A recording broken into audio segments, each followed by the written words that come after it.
Fikri Çelik and his wife Refiye have fond memories of their time in Germany. They lived and worked in Hamburg for 40 years. 3 of their children still live there with their own families, but the Turkish couple was scammed out of everything they had. I lost a total of about 35,000 euros. I saved that money over the course of 40 years in Germany. I put a lot of blood and sweat in for that money. What happened made me sick. At the end of the 1990s, several so-called Islam holding companies cashed in on the Turkish community in Germany, and hundreds of thousands of people were caught in their schemes. Company representatives would visit mosques around Germany and remind Muslims that Islam forbids earning interest. They advised the faithful to take their money out of traditional banks and entrust it to pious Muslim financial institutions. They were promised higher profits through share certificates. This representative was videotaped promising a mind-reading device in return for his listeners' money. But the truth came out. The shares were worthless, and investors' hard-earned money was lost. Once a month, the victims meet in the city of Adapazarı in western Turkey and help each other find a way forward. The Çeliks are regulars here. Most of these people have been left penniless, and they're angry that politicians haven't taken action. Who's protecting our rights? Do we have to vandalize the crooks' offices to make people listen? I should stop talking. I'm too angry. The Turkish government did nothing to stop the fraud. The criminals did what they want and got away unpunished. Some of the Islam holdings are now among Turkey's biggest companies.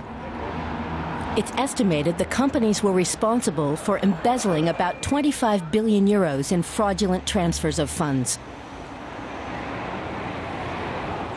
TV journalist Ridvan Akar has long been reporting on the investment scandal. He thinks there's a reason the government hasn't taken action. Even after the current ruling AKP party was founded in 2002, some of its functionaries had close ties to those same holding companies that were cheating people. If the government had tried to investigate, they would have found out that the scandal reached into their own ranks, and that would have looked bad. A feature film on German television dramatized the story of the criminal dealings and shed light on the issue. But authorities in Germany have shown little interest in prosecuting the responsible parties. Efforts to claim damages here failed because the perpetrators had long since returned to Turkey. The heads of the Islam holding companies only agreed to answer questions once on Turkish television. Elif Kuzidayi represents the victims. Finally, there's some hope for her clients. The Supreme Court in Turkey has finally confirmed our clients' right to receive payment in principle. That's the first success we've had. For years, we couldn't get anywhere. The court kept denying all our claims because our clients' investment was in the form of shares. But this isn't stock, it's profit sharing.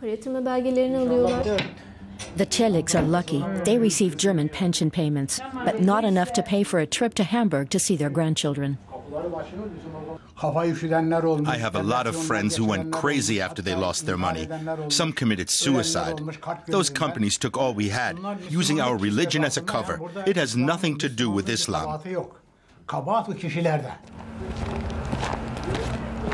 Fikri Çelik goes to a nearby mosque every day to pray and wait for justice.